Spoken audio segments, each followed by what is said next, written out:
नमस्कार साथियों। कल दिनांक को मुख्यमंत्री कार्यालय से एक लेटर जारी हुआ। ये लेटर सभी विभागों में पहुंच चुका है और इस लेटर से तमाम संविदा कर्मी एवं संविदा संगठन ये भ्रम में कि अब जो 7 साल का अनुभव रखने वाला या 8 साल का अनुभव रखने वाला भी अब नियमितीकरण के दायरे में आएगा और उसका डॉक्यूमेंट वेरिफिकेशन होगा। तो मैं ये बता देता हूँ, ये कोई डॉक्यूमेंट वेरिफिकेशन या 7 साल अनुभव रखने वाला या 8 साल अनुभव रखने वाला या इससे कम अनुभव रखने वाला जो भी वर्तमान में निरंतर सेवा में कार्यरत है, उनका डॉक्यूमेंट वेरिफिकेशन नहीं होगा। ये एक सिर्फ अनुशंसा पत्र लिखा गया है, वो भी मुख्यमंत्री कार्यालय से। ये पत्र किस लिए लिखा गया है कि जो नरेगा कार्मिक संघ है, इनके पूर्व प्रदेश अध्यक्ष हैं जिनका नाम है दिलीप गहलोत, ये जोधपुर के रहने वाले। इन्होंने माननीय मुख्यमंत्री जी से जोधपुर में मुलाकात की। ध्यान देने की बात है, जरूर अच्छे तरीके से समझे। इन्होंने माननीय मुख्यमंत्री जी से मुलाकात की और एक ज्ञापन सौंपा जो नरेगा संविदा कार्मिक संगठन के रूप में। उस ज्ञापन में इन्होंने यही मांग रखी थी कि जिनका अनुभव 9 वर्ष से कम है, यानी कि 7 साल अभी तक उनका अनुभव हुआ है, उनका डॉक्यूमेंट वेरिफिकेशन किया जाए, साथ ही साथ नियमितीकरण के दायरे में उनको लाया जाए। ऐसी मांग माननीय मुख्यमंत्री जी के समक्ष रखी थी, जिसमें माननीय मुख्यमंत्री जी और उनके पीए और जो ज्ञापन लिया था उसको नोट किया। नोट करने के बाद में जयपुर कार्यालय से, यानी जयपुर मुख्यमंत्री कार्यालय से वो लेटर कार्मिक विभाग को भेजा गया। इस बात का आप अच्छे तरीके से समझे,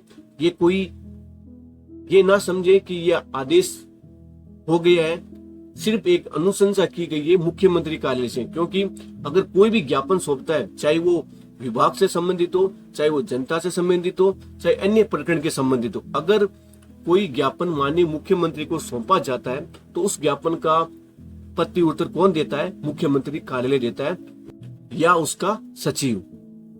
तो यही जो आदेश या आप देख रहे हैं लेटर, ये लेटर मुख्यमंत्री कार्यालय के उप सचिव द्वारा ही जारी किया गया है। किसको? कार्मिक विभाग को, यानी कि कार्मिक विभाग को भेजा गया है। इसमें उप सचिव ने क्या लिखा है वो भी आपको अच्छे गौर से समझना होगा। इस आदेश के आधार पर मैं आपको इस कार्यालय से जो आदेश जारी हुआ है ये उप सचिव द्वारा, इनमें साफ लिखा हुआ है कि किस आधार पर ये 7 साल सेवा अनुभव रखने वाला व्यक्ति या संविदा कार्मिक डॉक्यूमेंट वेरिफिकेशन करना है या नहीं करना है, वो इस आदेश में स्पष्ट रूप से लिखा हुआ है और आप समझ सकते हैं। तो चलिए हम इस आदेश को अच्छे से समझते हैं कि क्या ये आदेश 7 साल अनुभव रखने वाला या 8 साल अनुभव रखने वाला नियमितीकरण के दायरे में आएगा, क्या उसका डॉक्यूमेंट वेरिफिकेशन होगा, क्या इस आदेश का अमल आगे कार्मिक विभाग करेगा या नहीं करेगा।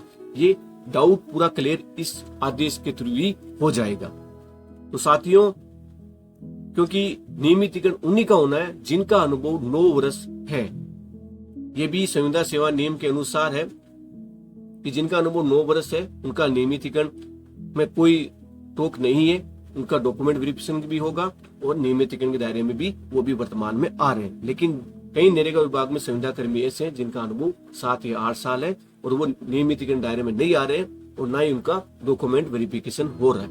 इसी सब्जेक्ट को लेकर दिलीप जी गहलोत ने, जो नरेगा विभाग के अध्यक्ष हैं, पूर्व अध्यक्ष हैं, इन्होंने ज्ञापन माननीय मुख्यमंत्री को सौंपा और मुख्यमंत्री कार्यालय से फिर से इनका रिप्लाई दिया है।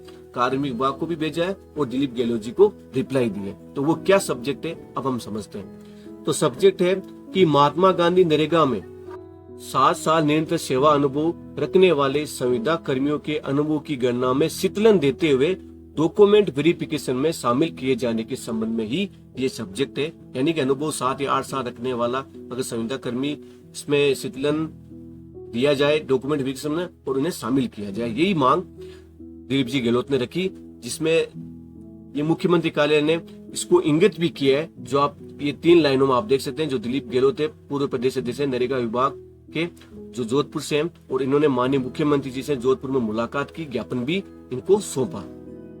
अब जो नीचे 2 लाइन है, इस 2 लाइन को आप अच्छे से समझे, फिर आप अंदाजा लगा सकते हैं क्या ये आदेश है या एक अनुशंसा की गई है और क्या इसमें अमल होगा, क्या कार्मिक विभाग इस पर कार्रवाई करेगा। वो आपके सोचने और समझने की बात है। नीचे जो लाइन लिखी है इस पूरे आदेश के या इस पूरे अनुशंसा का एक सारांश है। क्या लिखा हुआ है? निर्देश अनुसार मूल्य संलग्न कर निवेदन है, यानी कि जो ज्ञापन सौंपा था वो आपको संलग्न किया जाता है, और इस प्रकरण में यानी जो ज्ञापन है उस ज्ञापन को अच्छे से समझे और उसका पूर्ण रूप से परीक्षण करिए, यानी ज्ञापन के साथ ही पूर्ण रूप से परीक्षण करिए किनका नियम अनुसार, यानी कि जो संविदा सेवा नियम बने उनका नियम अनुसार कार्रवाई करने का श्रम करावे, यानी कि जो संविदा सेवा रूल्स बने हुए हैं उन रूल में क्या नियम बन रखे हैं, किनका डॉक्यूमेंट वेरिफिकेशन होना है, उसी के आधार पर आपको कार्रवाई करनी है। यह आदेश मनोज कुमार जी ने लिखा है, जो उप सचिव है मुख्यमंत्री कार्यालय से, और किनको भेजा गया है? प्रमुख शासन सचिव कार्मिक विभाग को। तो मुख्य पॉइंट यही आता है कि जब तक संविदा सेवा नियम में नियमितीकरण हेतु नियम 20 के तहत अगर कोई संशोधित नहीं होगा, तब तक 7 वर्ष वाला या 8 वर्ष अनुभव रखने वाला अभी डॉक्यूमेंट वेरिफिकेशन नहीं होगा। अतः नियमों में संशोधन ही सबसे बड़ी जीत है, तब जाके 7 वर्ष और 8 वर्ष अनुभव वाला नियमितीकरण के दायरे में आएगा, उसका डॉक्यूमेंट वेरिफिकेशन होगा। अभी सिर्फ 9 वर्ष अनुभव रखने वाला व्यक्ति ही नियमितीकरण के दायरे में आता है। अगर राज्यपाल के महोदय से और मंत्रिमंडल की बैठक से अगर 7 वर्ष अनुभव रखने वाला का जो आदेश या मान के चलो नियम में चेंजिंग हो जाती है, तब जाके कार्मिक विभाग इस संबंधित आगे की कार्रवाई करेगा और 7 वर्ष वाला नियमितीकरण के दायरे में आएगा। तो ये आदेश को आप अच्छे से समझ सकते हैं, इस अनुशंसा को आप अच्छे से समझ चुके होंगे। हाँ, मैं आपको ये भी बता देता हूँ, अभी तक इस पर कोई कार्रवाई होना या न होना मेरे को ऐसा कुछ लग नहीं रहा है, क्योंकि जब तक नियमों में संशोधन नहीं होगा तब तक इस पर कोई कार्रवाई नहीं की जाएगी। हाँ, अगर कार्मिक विभाग फिर से अनुशंसा करता है मंत्रिमंडल विभाग को यानी मंत्रिमंडल को, और फिर उसमें बैठक में इसका निर्णय लिया जाता है और फिर राज्यपाल महोदय से उस नियम 20 के तहत जो संशोधित नियमावली आती है, तब जाके ये अनुशंसा पत्र आगे की कार्रवाई में अमल करेगा। साथियों, अगर आपको ये वीडियो पसंद आया है तो हमारे इस news for education YouTube channel को सब्सक्राइब करो, ताकि आगे भी आपको ऐसी न्यूज इस वीडियो में या इस चैनल पर देखने को मिलेगी। धन्यवाद। जय हिंद, जय भारत।